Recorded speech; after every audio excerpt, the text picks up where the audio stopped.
anak atau peserta didik tidak berangkat ke sekolah tapi ada anggaran untuk hand sanitizer dan sebagainya. Gitu. Itu saya bisa pastikan karena angket kita sudah menyebar dan sudah dikantongi sebenarnya. Interupsi. Bismillahirrahmanirrahim. Assalamualaikum warahmatullahi wabarakatuh. Selamat datang Kang Yudi dan Ketua Sultan yang telah hadir bersama kita di interupsi isu-isu Kabupaten Garut. Berbicara mengenai soal pendidikan, itu kan kita sering mendengar istilah bahwa tanpa adanya pendidikan maka peradaban tidak akan pernah tercipta. Artinya pendidikan memiliki peranan yang sangat penting untuk menopang suatu peradaban. Kita bisa melihat dari berbagai periode pemerintahan, pendidikan dulu pernah mendapatkan suatu apresiasi dari luar mengenai kemajuan pendidikan yang ada di era Soeharto misalkan gitu ya. Nah, hari ini kita akan membahas mengenai bagaimana peranan pendidikan dan juga tentunya timbal balik dari pemerintah dan juga publik terhadap guru, terutama guru honorer.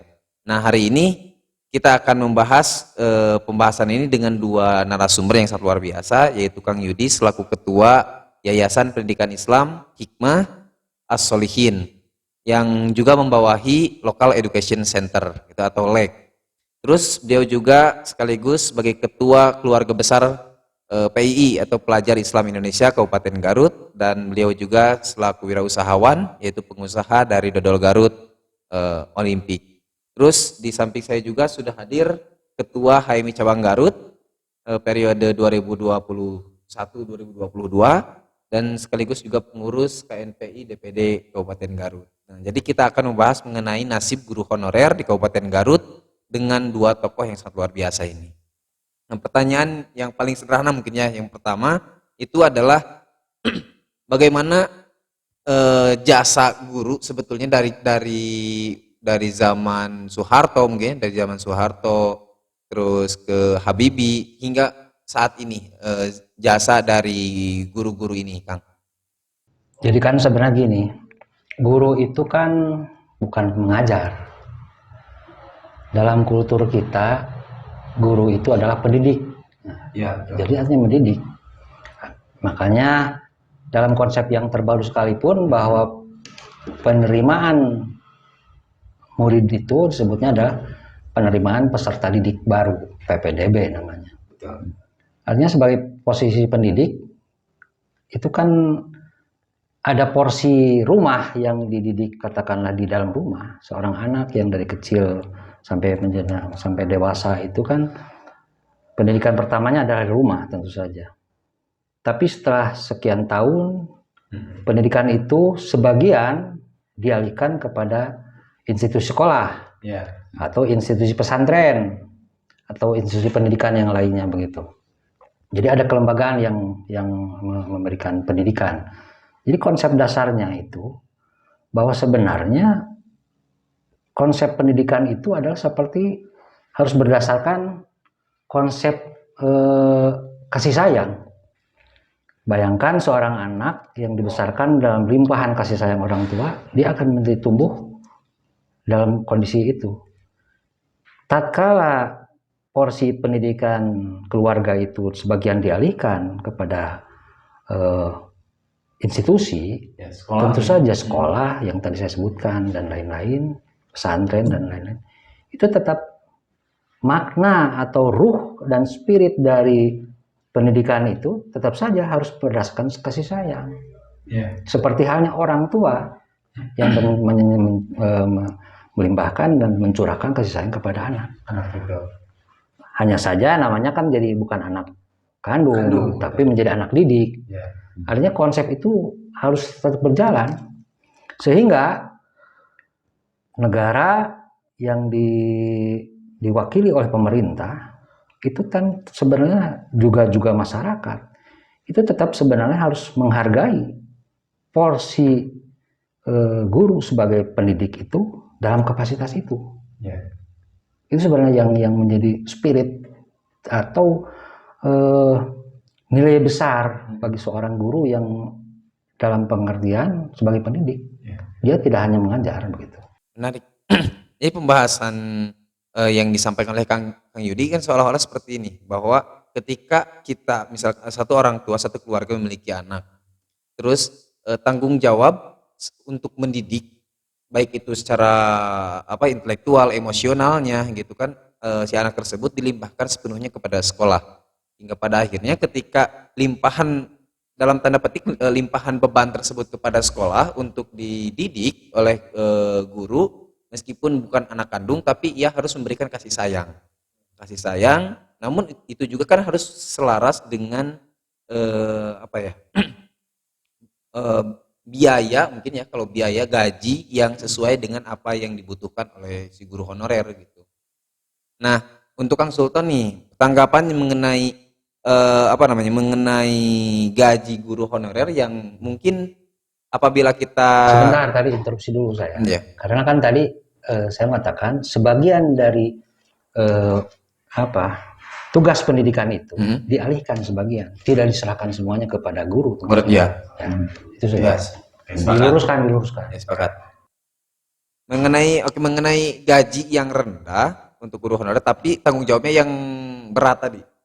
Meskipun ya tidak sepenuhnya dilimpahkan kepada sekolah, keluarga juga memiliki peranan penting untuk mendidik anak.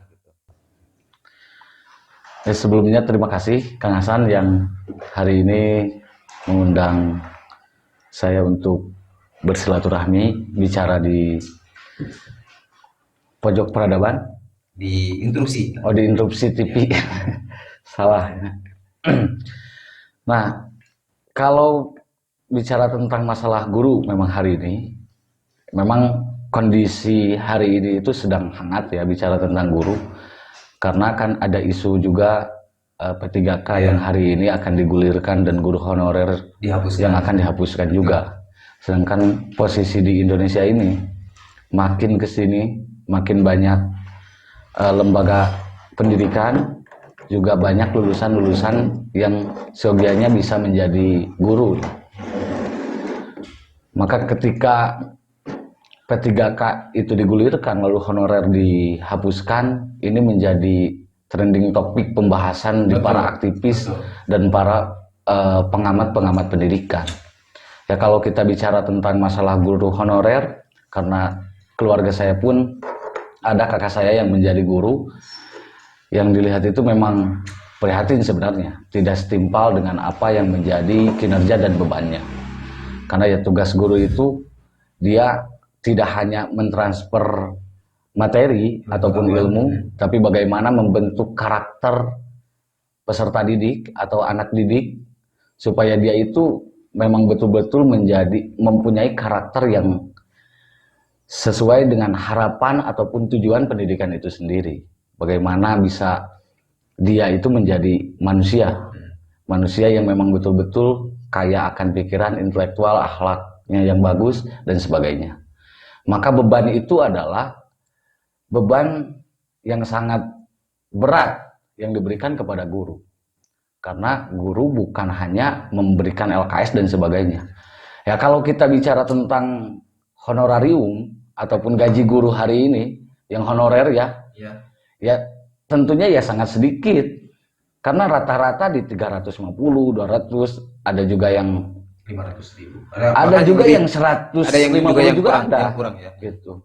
Jadi makin sulit sebenarnya kalau kita bicara tentang masalah guru. Mungkin negara itu melihat, kalau kita lihat dari Undang-Undang Nomor 14 tahun 2005, bahwa prinsip-prinsip guru itu di sisi lain dia harus profesional, tapi dia harus menjiwai juga, dan dia harus betul-betul, ya secara kasarnya dia harus ikhlas lah begitu. Betul. Tapi dalam undang-undang tersebut juga dikatakan bahwa ada hak yang mesti diberikan oleh negara terhadap guru, yaitu di mana negara harus melindungi guru, memberikan biaya hidup di atas biaya minimum, UMR. Biaya hidup minimum. Biaya hidup minimum itu, kalau kita lihat biaya tambahan biaya hidup di Jawa Barat rata-rata, kalau kita lihat di Permen ke nomor berapa itu saya lupa lagi, Di Jawa Barat itu 19.000 per hari, Per hari, kebutuhan hidup warga Jawa Barat.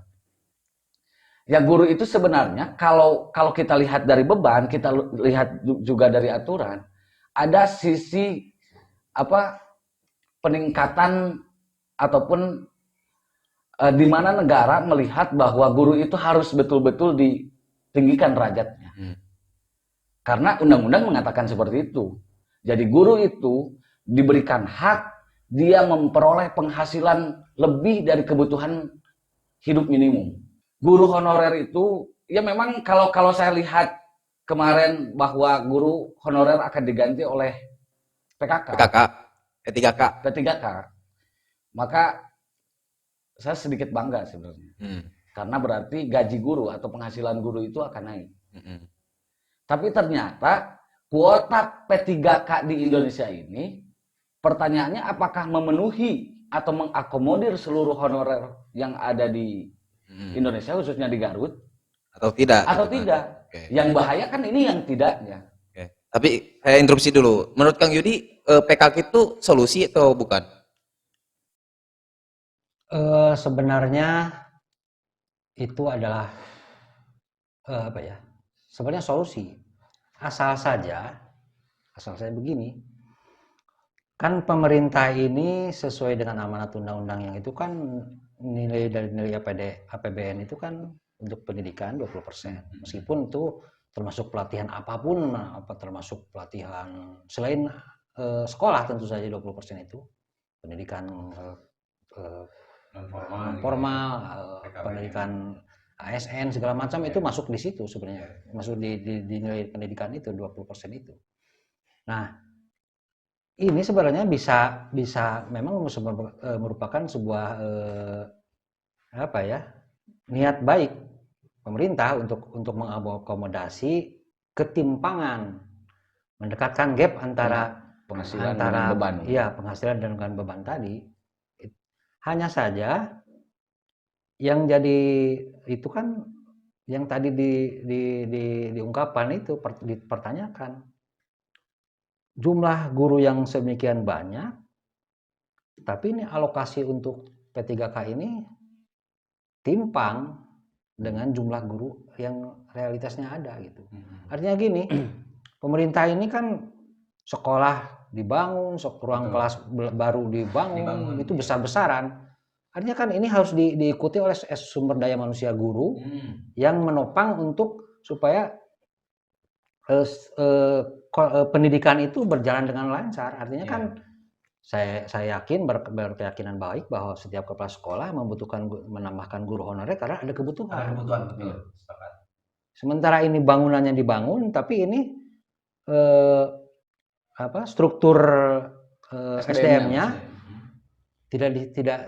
belum betul-betul disiapkan. Ini yang menjadi timpang. Iya. Jadi kan pertanyaan, kenapa guru honorer begitu banyak, tapi alokasinya sedemikian? Bahkan di Indonesia itu 60% itu guru honorer. Nah, artinya apa?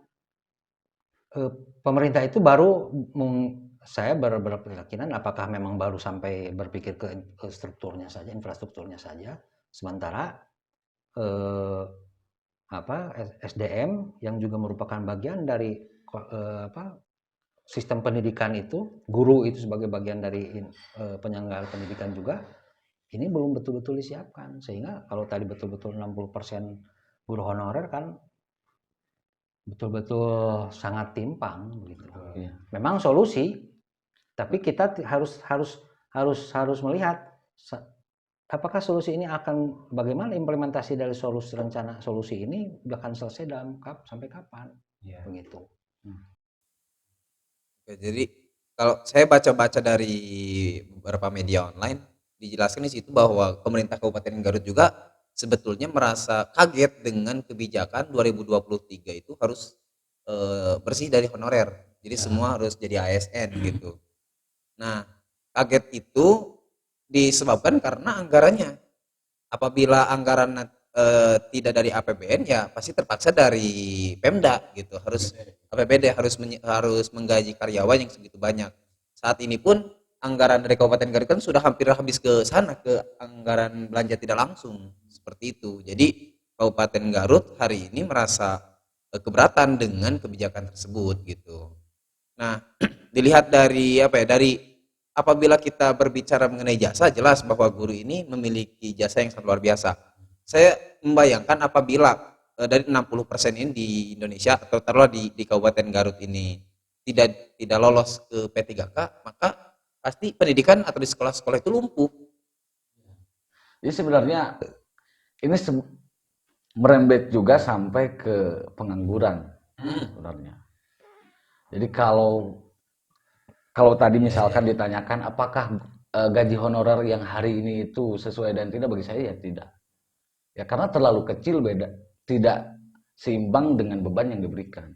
Lalu bila mana hari ini seolah-olah negara memberikan stimulus P3K, itu bagus.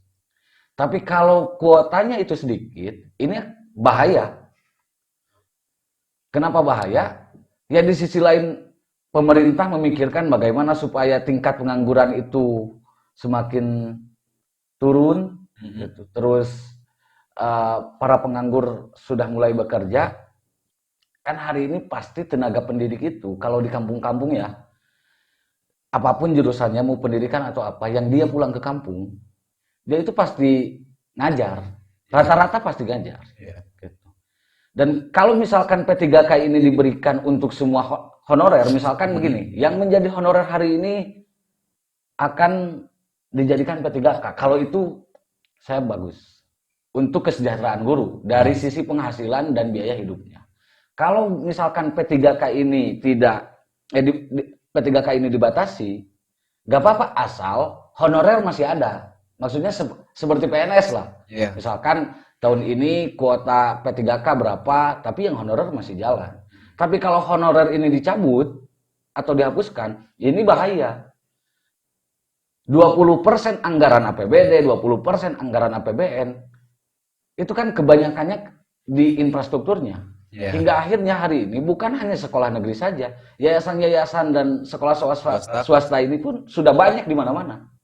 Di per kecamatan coba hitung, ataupun di Kabupaten Garut ini, dari mulai tingkat PAUD, terus SD, SMP, itu sudah ribuan bangunan sekolah. Dan saya yakin kebanyakan pasti honorer. Ya. Terus peningkatan angka P3K kan juga harus juga selurus ataupun ya sebanding dengan mutu atau kualitas dari pendidikan juga. Hari ini pemerintah juga harus memberikan kebijakan untuk pengangkatan guru honorer menjadi P3K, itu juga harus memperhatikan mutu dari si guru honorer itu. Maksudnya ketika ia masuk ke jadi P3K, ia juga harus mampu meningkatkan mutu pendidikan di Kabupaten Garut atau umumnya di Indonesia lah seperti itu. Nah, kan yang menjadi persoalan hari ini itu kita sering membicarakan mengenai kualitas pendidikan di Indonesia yang masih buruk. Dilihat dari angka literasi misalkan atau IPM, pendidikannya kurang di Kabupaten Garut, hingga hari ini masih nomor 2 terbawah di Kabupaten Garut. Nah, dunia pendidikan kan memiliki menjadi sorotan utama bahwa pendidikan di Kabupaten Garut masih belum bangkit gitu ya. Nah, apa sih yang menjadi permasalahan selain dari gaji ini? Apakah gaji guru ini menjadi penyebab kenapa kualitas pendidikan di Kabupaten Garut masih begini aja, Kang? Apakah motivasi gurunya kah? Bayaran sakieu, jadi motivasinya turun gitu, atau bagaimana? Jadi ini adalah apa ya? Menurut saya sih ada ini karena memang dinamika sosial, dinamika kultur dan budaya, kultur budaya. Jadi bahwa kakek saya itu seorang guru.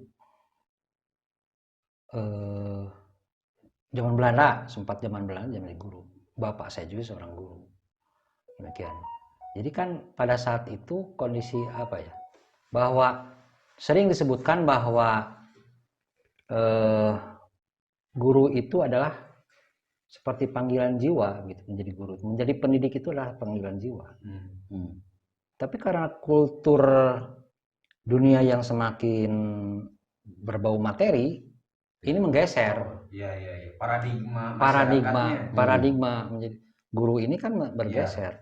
Saya tidak menyalahkan bahwa guru yang memimpikan seseorang yang memimpikan menjadi guru karena menjadi katakanlah untuk menjadi ASN yang juga didukung oleh eh, nilai sertifikasi yang juga cukup itu kan itu akan mensejahterakan guru.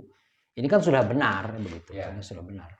Hanya saja perlu memang ini diingatkan bahwa fungsi pendidikan yang tadi saya sebutkan di awal bahwa itu harus berdasarkan kasih sayang. Kalau memang tidak berdasarkan kasih sayang, maka itu nilai ruh dan jiwa pendidikan itu akan hilang. Termasuk juga kan permasalahan-permasalahan di sekolah itu, misalkan ada siswa yang bandel, sulit dididik gitu dengan kasih sayang, maka perlu adanya penegasan, itu sudah dilakukan tapi masih bandel gitu. Nah, sulit bagi guru untuk berimprovisasi dengan siswa seperti demikian. Nah, permasalahan-permasalahan yang kerap kali terjadi di sekolah-sekolah kan seperti itu. Ditambah lagi dengan honor yang didapatkan oleh guru juga, guru honorer terutama itu yang kecil, sehingga banyak sekali guru honorer di daerah-daerah yang lebih yang lebih memilih untuk standar ganda. Ia mengajar oke, gitu, tapi dia juga membuka usaha lain gitu, sehingga untuk menopang kehidupan sehari-hari dari berdagang misalkan, terus untuk menyalurkan hobi mengajarnya di sekolah gitu. Nah, masih banyak guru-guru yang demikian hingga pada akhirnya fokusnya pun terbagi gitu. Jadi seolah-olah baiklah eta mah siswa anu eta mah teu naon gitu. Jadi tadi kasih sayang itu tidak nyampe ke si murid itu gitu.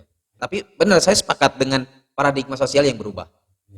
Paradigma sosial yang berubah ini mempengaruhi kualitas pendidikan, terutama apabila di masyarakat tuh kan dulu ketika memilihkan jodoh untuk anak, ada ketika zaman Soeharto atau zamannya SBY milih ka guru, ditikakeun ka guru karena hiji pengartina atau intelektualna, anu kadua gajina kalau jadi PNS gitu kan, jadi menantu PNS itu kan cita-cita orang tua gitu ya untuk mendapatkan menantu PNS tuh. Tapi ada beberapa fase ataupun di periodenya Soeharto misalkan itu kan gaji guru itu hanya sebesar 135.000 sampai 722.500. Jadi bukan primadona untuk dijadikan menantu seperti itu. Nah, hari ini apalagi dengan ditunjang gaji yang cukup mentereng untuk ASN khususnya karena ada bulanan tetap, pendapatan tetap. Jadi untuk jadi menantu di PNS atau jadi menantu dengan pekerjaan PNS itu menjadi primadona gitu. Nah, peralihan paradigma seperti ini benar-benar bagaimana yang akan terjadi di masa yang akan datang untuk pendidikan dengan paradigma yang berubah. Ini kan jadi tetap negara gitu ya. Negara katakanlah dalam hal ini diwakili oleh eksekutif dan legislatif lah dulu gitu ya. Tidak hanya mesin. Ini kan memang harus berpikir jauh tentang visi pendidikan. Ini apakah perlu kita koreksi di tengah dalam perjalanan bangsa ini, kita perlu melihat apakah konsep pendidikan sekarang itu sudah sesuai dengan kebutuhan pertama. Kemudian juga apakah konsep pendidikan ini juga sudah sejalan dengan, katakanlah kita tidak bicara tentang norma-norma agama katakanlah, tapi dengan norma-norma kultur timur kita, kultur ketimuran, kultur bangsa Indonesia yang dikenalnya seperti apa, itu juga apakah sudah sesuai atau tidak. Ini menjadi koreksi kita bersama, terutama tentu saja sebagai eksekutif yang mengelola pendidikan, dan juga ada juga dari badan legislasi yang memang yang juga seharusnya berpikir tentang konsep pendidikan yang lebih sesuai dan mengembalikan kepada konsep pendidikan yang berdasarkan itu tadi. bahwa mendidik itu adalah bagian dari ada ruh kasih sayang dalam pendidikan, tidak sekedar ini, meskipun harus kita sadari bahwa konsep materi ini mendesak, gitu. Sangat mendesak manusia. Setiap manusia di muka bumi ini memang terdesak oleh itu. Semuanya sudah terjebak dalam posisi Proses materialisme. itu, Ya. seperti tadi, seperti ginilah. Ini hal sederhana misalnya. Apakah gotong royong di desa itu masih seperti cerita-cerita yang dulu disampaikan pada saya waktu SD itu kan tahun 80 70-an, 80 akhir 70-an, 80-an itu ada buku bahasa Indonesia isinya tentang gotong royong begitu ya. Nah, itu gotong royong. Apakah masih seperti itu? Saya pikir mungkin sudah berubah karena memang dulu itu begini ya. Udah gak ada mungkin. Ya, dulu itu begini. Dalam kultur kita petani lah, karena kita basicnya bagaimanapun agraris, masyarakat agraris itu harus dipahami, harus disadari bahwa kita konsepnya agraris. Orang yang datang ke bertani itu sudah memuluk sarapan gitu ya, berangkat ke kebun, ke sawah gitu, ngebedug itu waktu duhur itu udah selesai pekerjaan. Sehingga pada saat dia pulang, gitu ya, dia punya waktu untuk kehidupan sosial bermasyarakat. Begitu, punya waktu kehidupan sosial, ada membantu, ada gotong royong, membersihkan parit atau apapun, menggotong rumah bersama-sama, itu dikerjakan pasca pekerjaan mereka sehari-hari. Kalau sekarang tidak. Nggak ada istilah lembur. Nggak ada istilah sekarang. Nah gitu. Jadi kan misalnya setelah duhur itu selesai, dia pergi kudu ngarit. Dasar kudu ngarit buat domba, buat kambing, buat sapinya. Karena kalau mengandalkan hasil pertanian dia sudah tidak mencukupi. Karena dorongan kebutuhan materi yang memang tidak bisa ditahan. Sehingga itu nilai-nilai itu kan melunturkan. Coba aja sekarang, betul nggak di desa itu masih ada gotong royong? Betul. Udah jarang sebenarnya. Udah jarang ada, tapi sudah meluntur. Artinya kan memang dorongan materi ini memang mau tidak mau mendesak manusia untuk mulai berubah secara kultur. Nah, pertanyaan selanjutnya bakal nanti siapa yang merubah kultur sosial itu?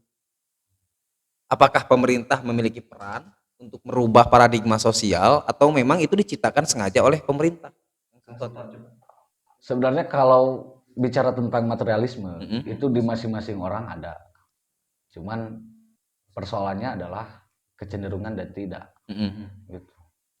Jadi kalau terlalu kecenderungannya terhadap materialisme, maka orang itu akan menghalalkan segala cara. Bahkan kondisi sosial pun akan berbeda.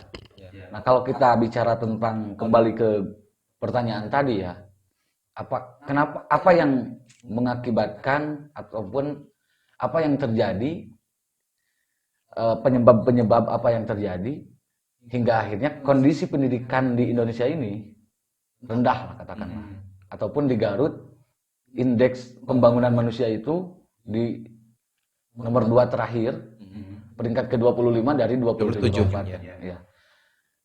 Karena memang di kita itu belum punya belum punya, salah satunya ya, belum punya parameter bagaimana supaya karakter ataupun meningkatkan akhlak, karakter berpikir, terus kekayaan intelektual yang ada di anak didik itu seperti apa, belum ada.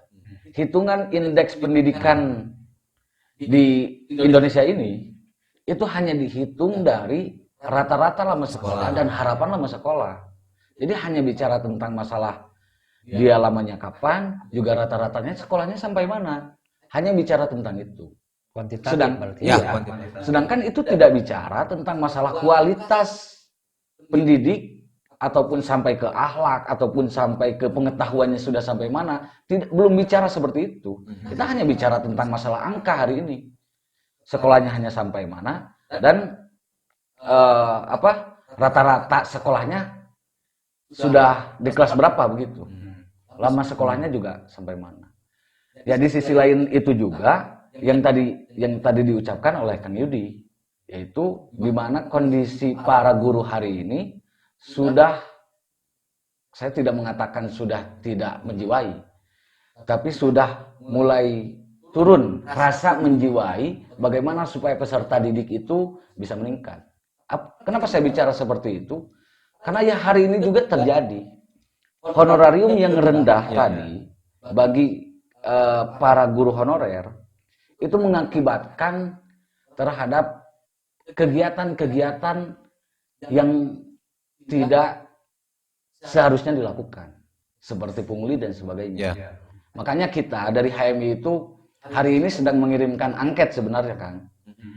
Angket kita itu berisi tentang apakah di sekolah itu hari ini banyak iuran-iuran yang sudah terjadi ataupun tidak. Pungli maksudnya mungkin. Iya, nantinya akan ke pungli sebenarnya. Kenapa? Karena di sekolah itu sudah dikasih bos semua. Negara itu kalau bicara tentang anggaran bagaimana meningkatkan mutu pendidikan, itu sudah ada anggarannya. Biaya operasional itu. Tapi yang hari ini terjadi, saya sering komunikasi dengan salah satu sekolah ataupun beberapa orang guru ataupun beberapa orang tua siswa. Contoh kecilnya bicara tentang masalah LKS. LKS itu kan jangan sampai beli untuk hari ini, tapi masih guru-guru ataupun sekolah-sekolah hari ini masih menggulirkan bagaimana supaya LKS itu bisa dibeli sama para siswa-siswa. Sedangkan itu tidak boleh. Ya kenapa itu pun bisa terjadi? Mungkin karena tingkat kesejahteraan guru masih kurang juga, hingga akhirnya terjadilah pungli, terjadilah hal-hal yang tidak diindahkan oleh konstitusi dan tidak diindahkan oleh kita sebagai yang seharusnya manusia seperti apa. Gitu. Bahkan kalau tadi dibilang bahwa hari ini pendidikan sedang disoroti, pendidikan itu harus selamanya disoroti. Karena kunci kemajuan negara selain ekonomi, kesehatan, pendidikan itu adalah mutu paling dasar untuk meningkatkan ataupun untuk menentukan maju dan mundurnya sebuah negara. Betul, betul. Yang jadi presiden kan dia pasti pernah sekolah dulu. Yang jadi menteri dia pasti pernah sekolah dulu. Dia pasti belajar tentang hal apapun itu. Makanya guru itu harus memang betul-betul sejahterakan. Betul. Jadi banyak faktor sebenarnya bagaimana kondisi pendidikan di kita ini masih rendah. Selain dari guru juga dunia pendidikan itu memiliki jasa yang sangat luar biasa dalam proses pembangunan negara. Dari SDM-nya yang pertama, yang kedua dari infrastrukturnya. Karena pada prinsipnya ada dua bidang yang memang itu memberikan kontribusi besar untuk proses pembangunan di Indonesia. Yang pertama adalah pendidikan. Orang tua selalu ingin menguliahkan anaknya. Lebih baik minta atau minjem dulu ke tetangga atau jual tanah, yang penting anak bisa kuliah. Yang kedua adalah rumah sakit, kesehatan. Apapun dan berapapun, apapun penyakitnya, berapapun biayanya, orang tua siap untuk melunasi harga tersebut gitu. Jadi pendidikan dan kesehatan ini adalah investor terbesar bagi negara, sumbangsihnya itu. Sehingga wajarlah apabila hari ini guru-guru honorer turun ke jalan menyuarakan hak-haknya gitu. Karena dunia pendidikan dan dunia kesehatan ini memiliki kontribusi besar. Hari Senin kemarin di Kabupaten Garut aksi tenaga kesehatan dan hari ini besok guru honorer. Jadi masih nakes. Nah, ada juga yang guru honorer mau aksi turun ke jalan. Juga sama menyuarakan hak-haknya untuk mendapatkan gaji yang setidaknya manusiawi lah dalam tanda petik. Karena saya mengutip dari Menteri Pendidikan. Jadi kesejahteraan guru hari ini memang harus manusiawi gitu. Karena dua bidang ini memiliki kontribusi besar dalam proses pembangunan di Indonesia gitu, seperti itu. Nah, selanjutnya karena hari ini kita membahas mengenai guru-guru honor di Kabupaten Garut, langkah strategis apa yang mesti dilakukan oleh pemerintah Kabupaten Garut, Kang? Untuk guru honor, kelihatannya ini harus ini. Jadi mau tidak mau begini, ini sudah ada gerbong yang panjang, gerbong panjang guru honorer ini harusnya kemana, Bang gitu? Jadi mau tidak mau, ini gerbong yang sudah, jadi ini guru honor yang sudah naik gerbong ini, gerbong pendidikan ini harus kita selamatkan. Menurut saya, secara strategis, kita harus hitung betul, apakah penumpang guru honor yang ada dalam gerbong ini sudah mencukupi untuk kebutuhan ini. Sehingga, mau tidak mau, harus dipikirkan, apakah gerbong itu masih kita perlu tambah kalau ternyata masih agak kurang. Kalau tidak, sudah 10 gerbong, sudah 10 gerbong. Kalau tidak, ternyata misalnya katakanlah gerbong ini ke 10, kita masih tambah 10 lagi, ini lokomotif tidak akan bisa berjalan. Ini kan tidak akan berjalan kemana-mana begitu. Mau tidak mau, ini harus jadi pikirkan bersama, supaya yang sudah kadung masuk naik penumpang di gerbong ini, jangan sampai terlantar. Jangan sampai hanya berhenti di stasiun. Karena gerbongnya tidak bisa berjalan karena kelebihan beban.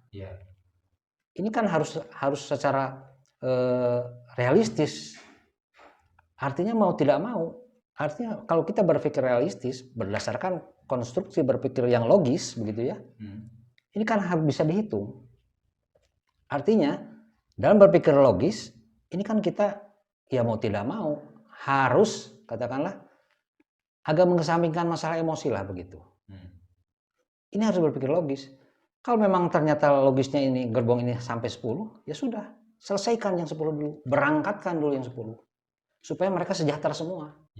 Jangan sampai masih ditambah.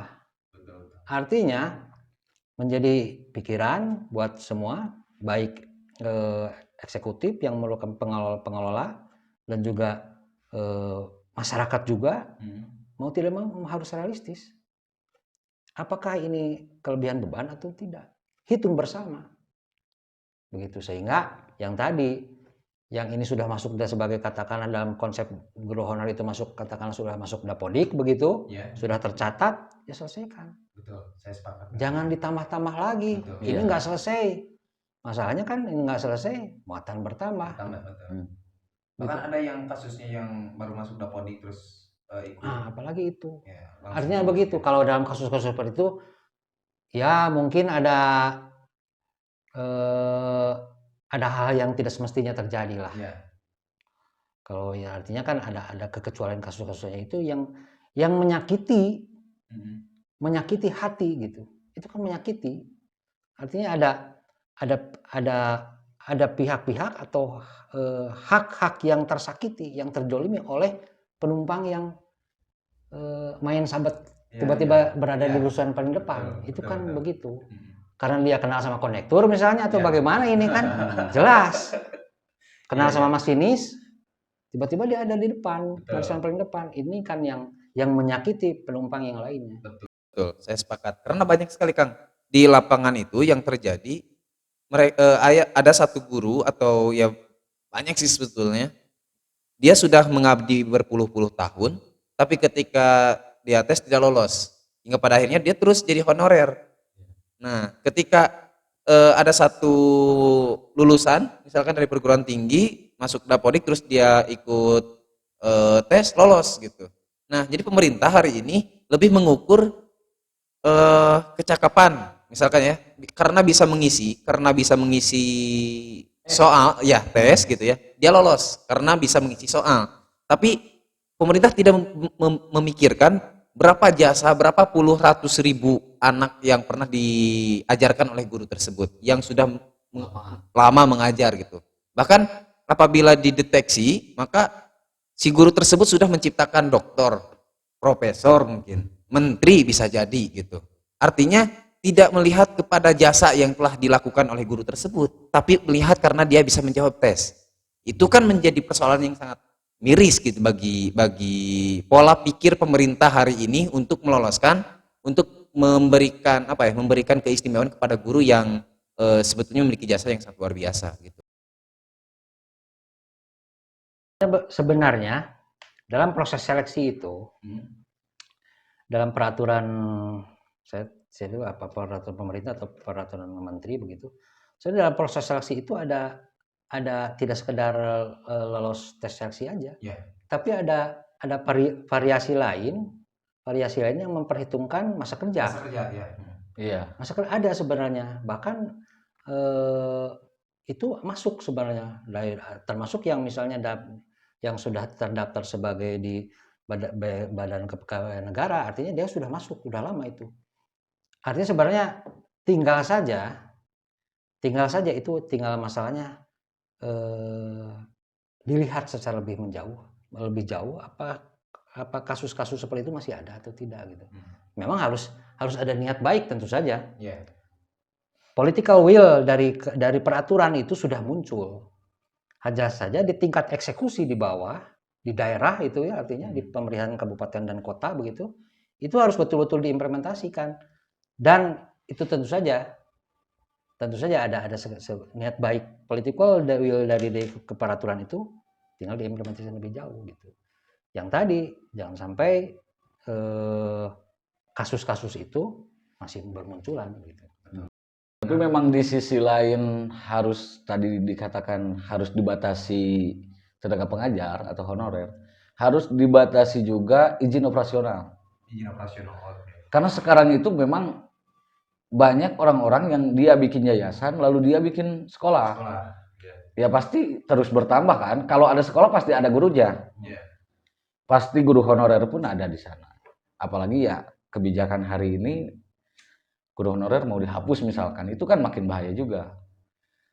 Maksudnya kalau misalkan hari ini guru honorer itu jangan terlalu terus dibuka. Sebenarnya bukan guru honorernya, tapi sekolahnya jangan terus dikasih izin semua, maksudnya begitu. Dipermudah gitu. Jangan dipermudah juga. Karena semakin banyak sekolah sebenarnya akhirnya sekolah itu jadi warung.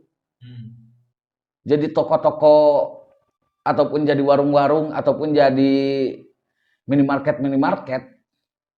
Karena masing-masing sekolah itu yang dia dirikan itu kayaknya udah jarang tuh dia bicara tentang masalah menjiwai di mana satu kampung dia kurang pendidikannya lalu mendirikan sekolah, enggak juga. Kalau saya melihat dalam posisi hari ini ya, orang-orang yang mendirikan sekolah itu lebih kebanyakan dia cari uang juga pastinya, hingga akhirnya kan banyak masalah juga yang terjadi itu. Tapi kalau tadi misalkan pertanyaannya apa langkah strategis hari ini, yang pertama yang tadi itu izin operasional jangan terlalu semuanya dikasih izin operasional. Yang kedua kebijakan 20% kalau misalnya di Garut ya, kebijakan 20% anggaran APBD di Kabupaten Garut jangan terlalu diberikan ke infrastruktur sekolah. Maksudnya kalau misalkan sekolah yang sudah ada nih, dia sudah terdaftar hari ini ya boleh, misalkan ada rehab dan sebagainya, bantuan dari pemerintah boleh, itu untuk perbaikan mutu dan kenyamanan para peserta didik dan juga guru-guru di sana. Tapi kalau misalkan lebih fokus di infrastruktur sekolah, membuat bangunan lagi dan sebagainya, itu saya rasa tidak akan merubah terhadap kualitas peserta didik di Kabupaten Garut ini gitu. Karena ya kalau dari sisi pemikiran kan kita sama sebenarnya semua orang juga. Cuman bagaimana cara mengasahnya, nah itu strategi mengasah itu. Jadi bagaimana kalau misalkan anggaran 20% APBD itu berapa persennya ataupun lebih banyaknya dia difokuskan bagaimana meningkatkan kualitas pendidikannya. Karena tujuan pendidikan, kalau tujuan pendidikan dimasukkan ke dalam indeks pendidikan, sebenarnya nggak ada sambungannya. Karena tujuan pendidikan itu bicara tentang kualitas, akhlakul karimah, pintar dan sebagainya, cerdas. Tapi kalau indeks pendidikan itu kan bicara tentang rata-rata lama sekolah dan harapan lama sekolah. Berarti tidak balance begitu, tidak seimbang antara pendidikan yang hari ini dikaji oleh pemerintah ataupun di data hari ini dengan tujuan pendidikan itu sendiri. Jadi coba kalau kita dari mahasiswa itu, di sisi lain pemerintah harus mensejahterakan guru, di sisi lain juga mutu ataupun kualitas pendidikan di Kabupaten Garut ini harus mulai difokuskan. Bukan berarti tidak fokus juga untuk hari ini. Bukan berarti tidak dilihat juga dalam konteks hari ini. Tapi kebanyakan dari 20% APBD di Kabupaten Garut ini, saya yakin itu lebih banyak di sisi infrastruktur, ya, pembangunan. bukan kualitasnya. Oke. Karena mau apa lagi sebenarnya kalau bicara tentang masalah kualitas mutu pendidikan dalam kondisi fisik ya seperti buku-buku dan sebagainya itu kan udah ada di BOS dan itu sudah diberikan oleh pemerintah pusat langsung. Ya. Nah, di Garut ini apa yang dilakukan? Nah, sebenarnya itu yang sedang kita ungkap, Kang. Betul. Kita dari mahasiswa sedang mengungkap itu. Sebenarnya 20% APBD ini dipakai apa? aja gitu ya. Dipakai apa aja? Kalau misalkan dibelikan buku dan sebagainya, itu kan sudah ada bosnya, gitu. Ataupun hari ini pengadaan apa gitu kan, yang sifatnya fisik-fisik, yang akhirnya kan akan terjebak dalam nuansa materialisme yang tadi. Ya akhirnya di Garut ini pendidikan nggak akan maju-maju. Kalau bicara kualitas, begitu. Tapi tenang saja, Kang. Dari kita sebagai mahasiswa sebenarnya karena kita sekarang lagi sebarin angket, kita juga akan bergerak bersama para guru-guru. Pasti kita akan bergerak, mau itu demonstrasi ataupun audiensi ke DPRD dan ke Dinas Pendidikan. Soalnya ya sudah seharusnya dari dulu dan sampai kapanpun kita terus melihat dan mengamati pendidikan di Kabupaten Garut ini. Kalau lengah saja sedikit ya pasti hancur karena sudah terlalu banyak. Sederhananya gini, 2014 itu kan masa jabatannya Presiden SBY itu mengetuk APBN 20% untuk pendidikan. Tapi untuk gaji honorer itu masih sama aja, belum ada perubahan. Padahal itu udah ditambah biayanya atau anggarannya itu oleh pemerintah pusat menjadi 20%. Nah, ini kan menjadi permasalahan yang mengganggu logika saya ketika anggaran itu dikucurkan lebih besar, tapi kesejahteraan guru honorer khususnya itu masih tetap gitu. Bahkan hari ini pemerintah memberikan opsi lain karena guru honorer nanti dihapuskan, itu kan berimbas kepada lulusan pendidikan. Di Kabupaten Garut misalkan salah satu institusi pendidikan perguruan tinggi meluluskan 800 mahasiswa pendidikan per tahun. Ditambah nanti dipakai dengan universitas lain atau pendidikan tinggi lain gitu ya. Hingga pada akhirnya satu tahun itu nyampe 1.000 lebih gitu untuk pendidikan. Kan logikanya kan gak mungkin mereka langsung jadi PNS kan atau jadi P3 kan, pasti bakal honorer dulu gitu. Gimana Kak? Ya Kak, ada yang belum saya katakan. Jadi pemerintah Kabupaten Garut itu, kalau menurut saya, pertama harus dianalisa dulu berapa jumlah penduduk ataupun calon peserta didik di masing-masing kecamatan, katakanlah gitu. Hingga akhirnya kalau sudah ketemu itu, nanti bukan dialokasikan, dibatasi.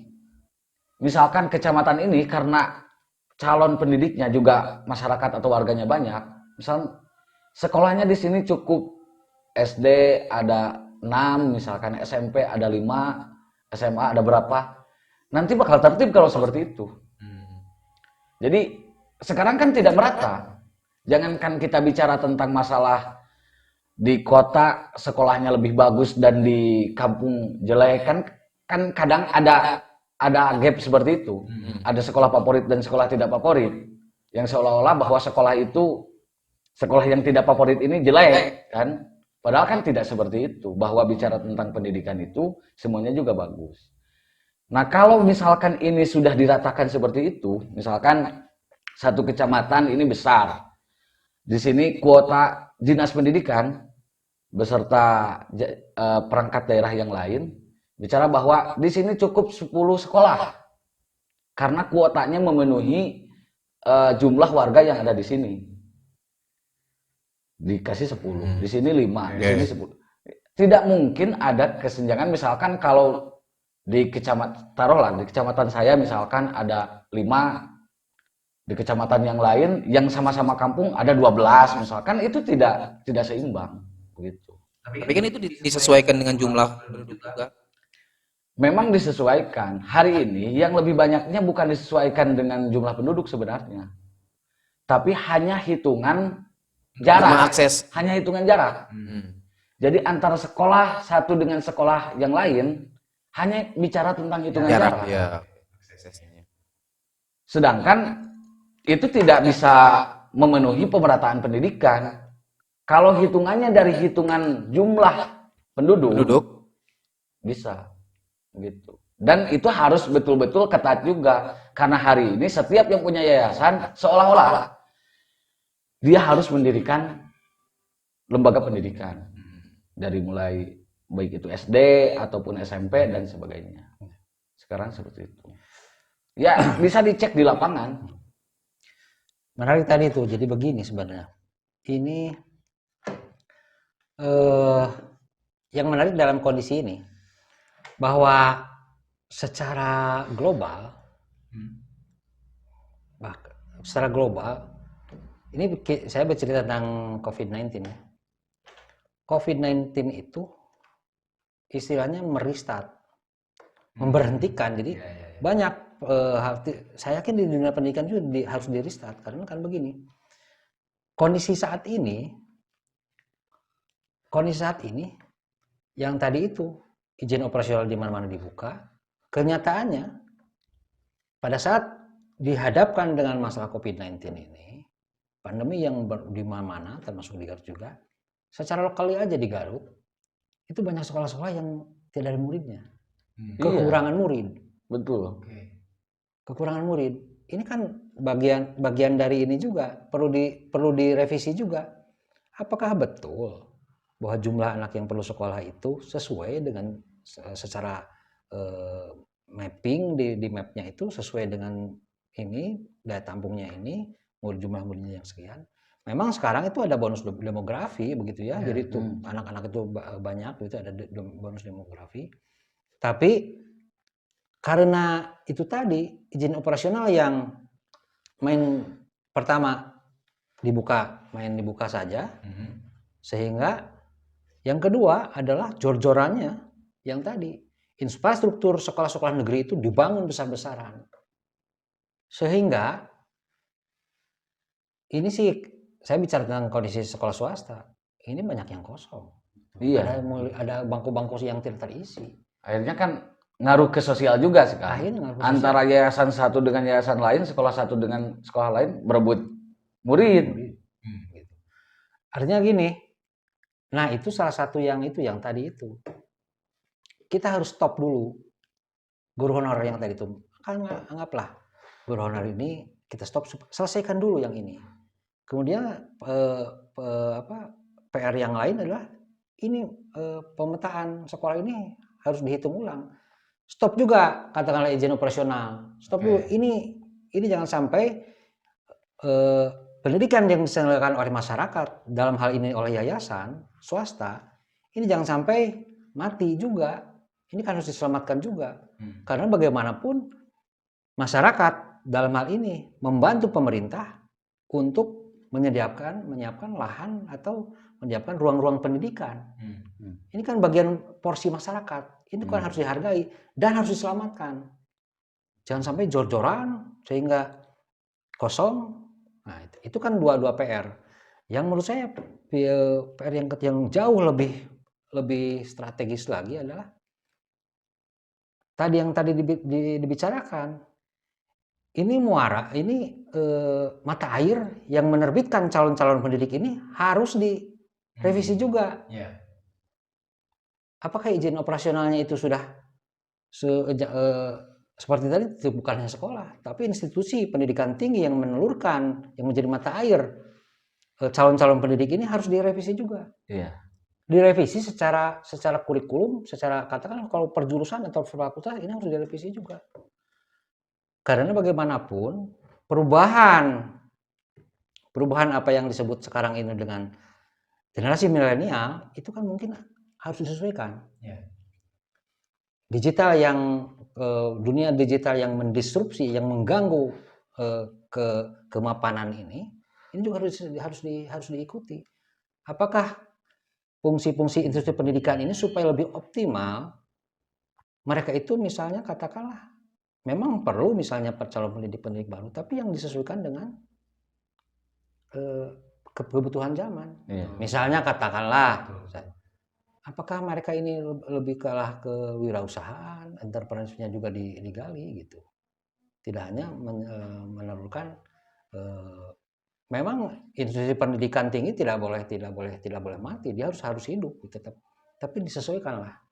Tidak sekadar menelurkan calon pendidik yang nanti akhirnya berada di lapangan luas yang berisi calon pengangguran begitu. Iya. Calon pendidik itu. Kalau guru honorer mau di stop memang harus dipersiapkan dulu mau dipekerjakan di mana gitu. Karena ya kita juga tahu hari ini bahwa menjadi guru itu kan profesi. Jadi profesi misalkan ada orang yang sudah lulus S1 ataupun S2 karena misalkan honorer ini sudah ditutup, tapi harus disiapkan juga bagaimana supaya dia tidak menjadi pengangguran.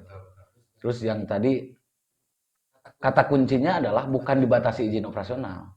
Kata kuncinya adalah sebelum memberikan izin operasional ataupun sebelum mendirikan sekolah, maka Dinas Pendidikan harus mengetahui berapa kuota sekolah yang ada di masing-masing wilayah ataupun masing-masing kecamatan. Gitu. Hari ini kan saya yakin hari ini pasti Dinas Pendidikan tidak bicara itu. Gitu. Tapi bukan berarti saya bilang bahwa Dinas Pendidikan bodoh, bukan. Saya gak bilang begitu. Cuman pertanyaannya adalah itu. Apakah berawal dari analisa ataupun hanya mencek Sunda nama nyuparkeun kewajiban? Polos saja gitu ya, karena Polos ada aja. aturan seperti itu, jadi ya melaksanakannya sesuai dengan aturan. Karena ada yang mengajukan ingin Betul. mendirikan sekolah, dikasih aja. Seharusnya kan pemerintah daerah itu juga memiliki rencana yang strategis. Apa ya dampak ketika ini diberikan izin operasional misalkan. Terus efektivitas meningkatkan mutu pendidikannya seperti apa? Iya. Karena kan harus sinergis dengan proses pembangunan yang ada di Kabupaten Garut itu sendiri.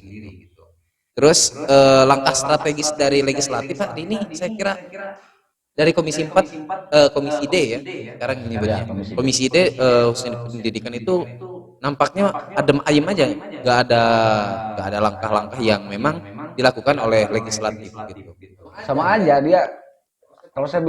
Kalau saya boleh bilang bahwa mereka sama juga tidak menganalisa, ya sama. Karena kan kewajibannya itu dia mengontrol. Ya proses harusnya, pendidikan. harusnya apa yang dilakukan oleh Dinas Pendidikan hari ini ya. itu, dia harusnya bertanya dasarnya dari mana, bukan dalam persoalan jadi dan tidak jadinya. Ya. Jadinya dasar dari mana, tidak jadinya dasarnya apa. Ya, jadi harus betul-betul kontrol itu. Ya saya rasa memang Dinas Pendidikan DPRD kali ini Komisi 4 ya, Komisi D hari ini ya kayak Dinas Pendidikan baru di Kabupaten Garut. Hanya saja sekretariatnya di DPRD gitu ya. Atau mungkin ini ada permainan-permainan permainan licik dari mereka mungkin dalam tanda petik. Nggak bisa bilang begitu. Oh iya. Kalau tanda-tanda banyak. Tanda-tanda banyak ya. Oke. Jadi memang ada sesuatu hal yang memang perlu dievaluasi baik itu dari masyarakat sosial karena tadi ada perubahan paradigma dari masyarakat mengenai pendidikan khususnya untuk masyarakat yang berpikir bahwa zaman ini sudah zaman materialisme gitu ya, materialistis. Yang semua bisa dilipat gandakan semua bisa diukur dengan uang atau materi. Terus yang kedua, evaluasi pemerintah daerah. Pemerintah daerah Kabupaten Garut belum memiliki langkah strategis untuk untuk merencanakan apa dampak atau untuk mengetahui apa dampak apabila institusi satuan pendidikan itu diperbanyak atau diperbolehkan izin. Terus dampaknya juga kan tadi rebutan siswa dan lain-lain lah gitu ya. Masih menyimpan permasalahan-permasalahan. Terus juga kuota yang disajikan atau yang disiapkan oleh pemerintah daerah juga apakah mampu untuk menampung tadi gerbong yang tadi seharusnya sudah berangkat gitu tapi masih menunggu penumpang yang lain gitu. Itu juga harus diperhatikan oleh pemerintah daerah Kabupaten Garut dan juga tentu yang paling penting karena di pemerintah itu ada legislatif, ini yang menjadi malah jadi beban negara gitu sebetulnya. Iya, sebenarnya dari kalangan mahasiswa, dari kalangan aktivis yang lainnya, ataupun dari para guru itu sendiri, jangan sampai ada jeritan-jeritan rakyat sebelum DPRD itu bergerak. Oke. Oh iya, saya lupa kan di pendidikan juga ada apa pengawas pendidikan. Apa? Kalau di SMA ada. Bukan yang di itu apa namanya tuh? Saya lupa. Yang Korwil. jalan. Bukan, yang apa namanya tuh? Dewan Yang Pendidikan. Dewan Pendidikan. Nah, itu juga kan saya kira belum masif gerakan Itu malah dari jadi dinas pendidikan lagi gitu. Jadi memang di dunia pendidikan ini ada oligarki, dalam tanda petik oligarki pendidikan yang merongrong APBN 20%, seolah-olah seperti itu kita, karena memang dari infrastruktur swasta tidak begitu. Wah, yang pertama, yang kedua dari honornya juga nggak ada gitu, hingga pada akhirnya kita juga skeptis terhadap adanya Dewan Pendidikan di Kabupaten Garut ini. Apa sih prestasi yang telah yang telah ditorehkan oleh Dewan Pendidikan ini gitu. Belum ada ya. Kalau yang saya lihat belum ada. Belum ada. Memang nggak ada pergerakan ataupun perubahan yang signifikan atau manfaat bagi para guru-guru ataupun dunia pendidikan hari ini, dengan adanya Dewan Pendidikan, dengan adanya DPRD. Bahkan kalau kita hitung dari indeks pendidikan saja, kan indeks pendidikan tadi sudah dibilang bahwa indeks pendidikan itu dihitung dari rata-rata lama sekolah dan harapan lama sekolah. Nah, kemarin 2020 itu turun, angkanya turun. Padahal sebenarnya jangan sampai turun. Kenapa jangan sampai turun? Karena dampak COVID-19 itu tidak berpengaruh terhadap rata-rata laba sekolah dan harapan laba sekolah. Karena sekolah itu masih bisa daring. Begitu. Sebenarnya nggak ada yang putus sekolah. Anak atau peserta didik tidak berangkat ke sekolah, tapi ada anggaran untuk hand sanitizer dan sebagainya. Gitu. Itu saya bisa pastikan karena angket kita sudah menyebar dan sudah dikantongi sebenarnya. Nanti akan kita buktikan, baik itu bisa langsung kita kasih ke APH ataupun kita bertabayun dulu atau audensi, begitu. Oke, terima kasih atas kehadiran dari Kang Yudi dan juga Kang Sultan yang hari ini membicarakan mengenai nasib guru honorer dan berbagai problematika yang ada di dunia pendidikan khususnya di Kabupaten Garut. Seolah-olah kita bisa mendapatkan benang merah yang sangat penting bahwa keberadaan pemerintah daerah Kabupaten Garut ini seolah-olah tidak nampak ataupun tenapak di dunia pendidikan gitu. Seolah-olah hanya ngeguluyur gitu, tanpa ada pengawasan, tanpa ada pengendalian, tanpa ada evaluasi gitu. Dan ini menjadi sesuatu hal yang miris. Mudah-mudahan ke depan pemerintah Kabupaten Garut lebih peka, dan karena memang mereka diajarkan kasih sayang oleh gurunya untuk menjadi manusia yang lebih baik, karena memang seperti kata Paulo Freire bahwa pendidikan itu dibentuk ataupun dibuat untuk memanusiakan manusia, selaras dengan apa yang disampaikan oleh Bapak Pendidikan Indonesia Ki Hajar Dewantara gitu, bahwa pendidikan ini dibuat untuk memanusiakan manusia. Terima kasih. Mungkin ada closing statement dari Kang Yudi untuk topik pembicaraan ini. Nah, untuk melakukan revisi, artinya bukan revisi begini. Yang tadi saya sebutkan tadi beberapa hal itu, artinya kan memang kita harus sejenak jeda untuk menyelesaikan ini. Ini adalah langkah pendeknya ya, menyelesaikan ini. Yang tadi urusan gerbong guru honorer ini. Yang kedua adalah berpikir visi tentang apa yang sebenarnya dibutuhkan untuk pendidikan masa depan begitu. Jadi institusi pendidikan ini adalah apalagi yang dibangun oleh masyarakat, karena kalau kita lihat bahwa institusi pendidikan tinggi di Garut, di Kabupaten Garut itu tidak ada yang negeri lah katakan. Ada Akper yang berafiliasi dengan Universitas Pajajaran. Itu saja. Tapi yang lain itu adalah yang dibangun oleh masyarakat. Itu adalah sumbangsi masyarakat terhadap dunia pendidikan. Nah, aset-aset ini harus diajak bicara bersama supaya apa yang harus sebenarnya dipersiapkan oleh mereka untuk mempersiapkan kondisi pendidikan yang lebih baik sehingga lebih menyesuaikan. Saya tidak jadi ada begini, ada konsep dari ini bahwa konsepnya begini, survival of the fittest. Yang bisa survive, yang bisa bertahan itu adalah yang menyesuaikan, yang paling sesuai dengan zamannya gitu. Itu sebenarnya teori Darwin. Adaptasi sebenarnya artinya teori Darwin, tapi saya mengatakan urusan teori yang lainnya tidak saya perlu sebutkan. Tapi itu sebenarnya quote yang bagus begitu ya. Jadi survival of the fittest. Jadi yang bisa bertahan itu adalah yang paling fit, paling menyesuaikan. Baju juga kalau gombrong kebesaran kan kurang bagus, atau kekecilan susah bernapas begitu. Tapi yang fit itu yang sesuai, pas gitu. Artinya inilah supaya kita bisa bertahan, bangsa ini bisa bertahan, terutama juga di Kabupaten Garut ini bisa bertahan, sekolah-sekolah juga bisa bertahan, mahasiswa yang ditelurkan dari institusi pendidikan tingginya juga lulusannya juga bisa menyesuaikan.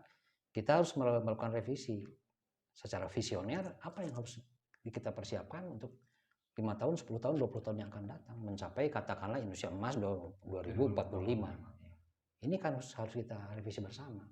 Itu visinya. Jadi harus direvisi itu visinya supaya sesuai dengan target 2045 itu.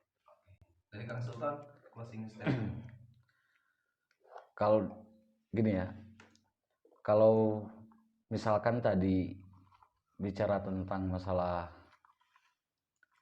pemerintahan ataupun Dewan Pendidikan ataupun Dewan Perwakilan Rakyat daerah Kabupaten Garut, saya harap memang lebih beliau-beliau itu supaya lebih memahami dan kembali terhadap hitoh juga fungsinya masing-masing. Terus kalau untuk bupati ya, kalau misalkan hari ini gerbong guru yang seperti dikatakan Kang Yudi tadi, gerbong guru ini sudah penuh, maka tolong kasih instruksi ataupun berikan satu gagasan ataupun bisa berikan informasi atau pemberitahuan terhadap masinis hari ini ya, dinas pendidikan dan sebagainya, supaya berjalan. Karena kalau terus kita menunggu siapa lagi, itu kan nggak akan jalan-jalan. Kalaupun misalkan tidak berjalan, ganti saja masinisnya gitu. Karena masinis bodoh kalau begitu. Ya gerbong ini kan pasti nggak muat lah kalau bawa terlalu banyak penumpang. Nah kalau untuk guru-gurunya, saya dari kalangan mahasiswa, apapun masalahnya ataupun kalau ada permasalahan di bawah di masyarakat yang punya peserta didik yang disekolahkan di berbagai sekolah, kalau ada permasalahan, kita dari Himpunan Mahasiswa Islam siap menerima laporan dari masyarakat untuk bagaimana supaya membantu memediasi ataupun membantu memperjuangkan hak-hak peserta didik ataupun guru-guru kaum honorer yang hari ini misalkan terjadi keresahan dan sebagainya. Nah kalau misalkan untuk kita para aktivis, saya mengajak kepada semuanya untuk sama-sama peka. Kita melihat bahwa permasalahan pendidikan ini memang banyak. Terus bicara tentang pendidikan ini adalah hal yang paling penting dalam berkehidupan, dalam berbangsa, dalam bernegara. Karena negara ini perangkatnya sudah bagus loh. Seluruh peraturan yang digulirkan oleh negara ini sebenarnya sudah bagus. Tinggal bagaimana memberikan konsep teknis-teknisnya yang banyak pemainnya di sana. Maka aktivislah yang hari ini harus betul-betul memantau di mana kalau ada permasalahan ataupun ada koreksi, ada hal yang harus dikritisi di pemerintah, ya kita harus betul-betul sampaikan. Begitu. Itu mungkin dari kita. Oke, terima kasih Kang Yudi, Kang Sultan telah hadir dan memberikan perbincangan hangat mengenai seputar pendidikan. Jadi untuk kawan-kawan penonton setia dari interupsi isu-isu kedaerahan Kabupaten Garut ini, jangan lupa untuk terus memantau, menonton dan Silahkan untuk menyimpulkan sendiri dari apa yang telah kita bahas hari ini. Semoga itu memberikan pencerahan dan mari kita sama-sama juga untuk mendukung guru-guru honorer agar supaya kesejahteraan hak-hak mereka itu terpenuhi secara utuh seperti itu. Terima kasih atas perhatiannya. Salam interupsi.